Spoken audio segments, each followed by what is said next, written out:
Hey, coaches. I would like to introduce you to a tool that I created based on cognitive behavioral work that's called the Psychological Safety Cycle. All it really is taking cognitive behavioral work and taking some time to explore the client's cycle of emotion to thought to behavior, which is a little bit different. Oftentimes it's thinking to emotions, behavior. But here we're looking at emotional instant response to the general thinking and then to behavior, and what that behavior might bring up for the other person or the team.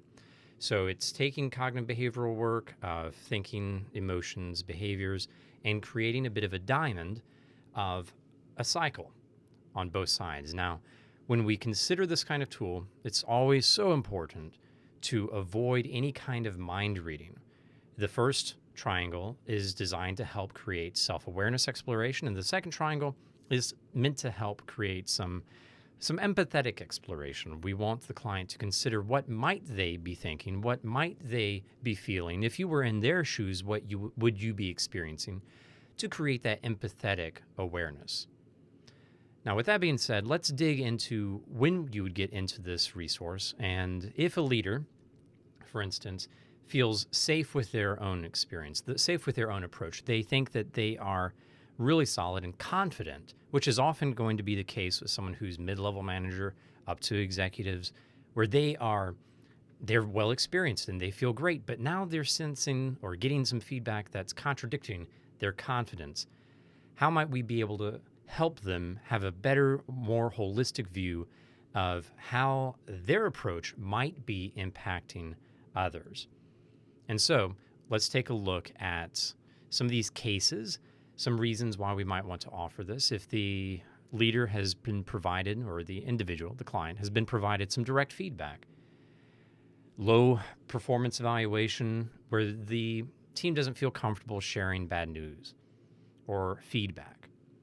If a meeting went just really poorly, where someone might have said, I didn't feel safe providing any perspective. I didn't feel safe sharing, that kind of thing. A lack of connection.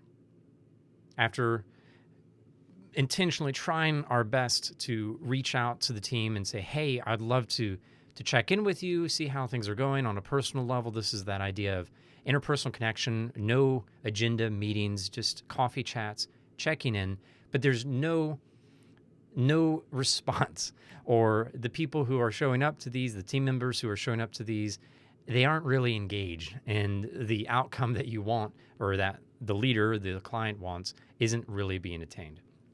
Emotional response, maybe it's time for performance reviews, maybe it's an accountability conversation, and there's a very strong emotional response from the other person or the team members involved. Oftentimes this would be another person, so a one-on-one meeting where high emotions are at play.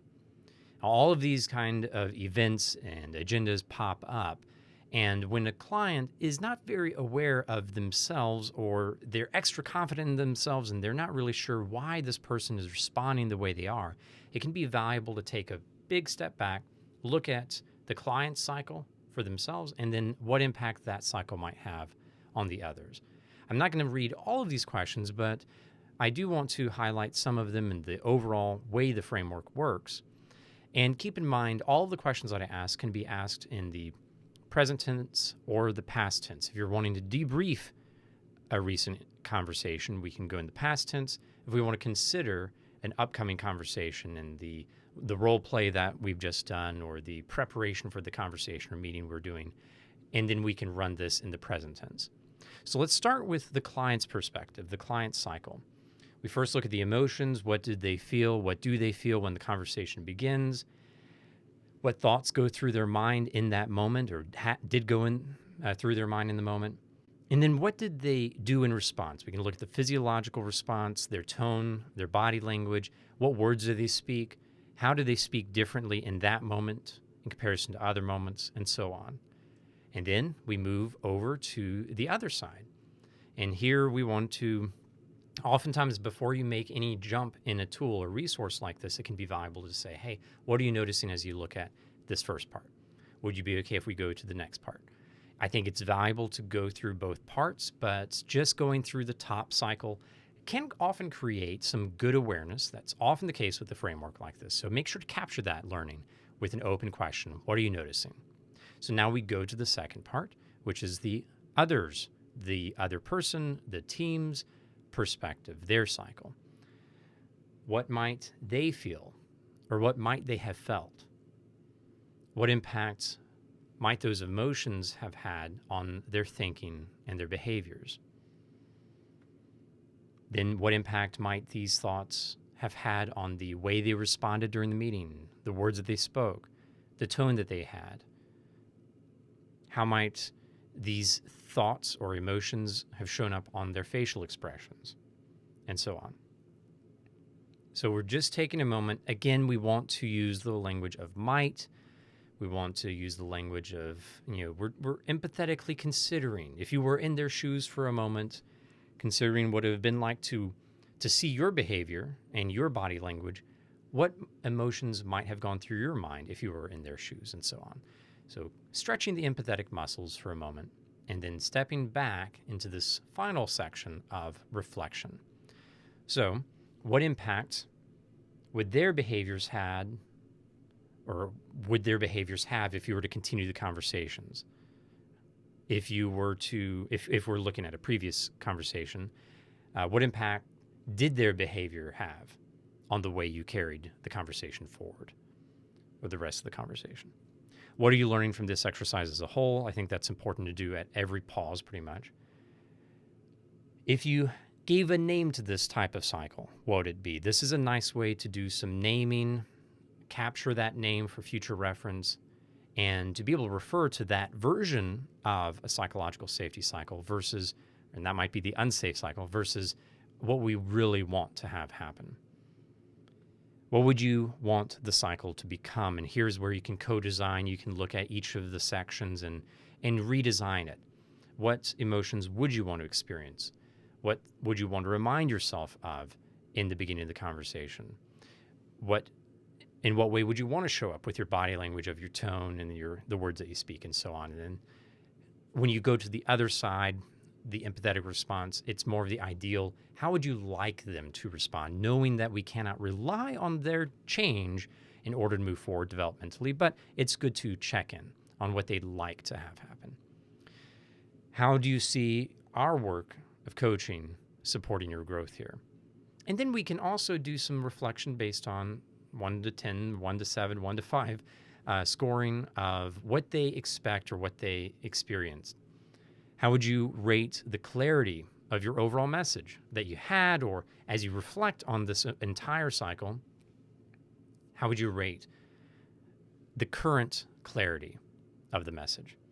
How likely would this person or that team feel a sense of open curiosity from you instead of a sense of judgment?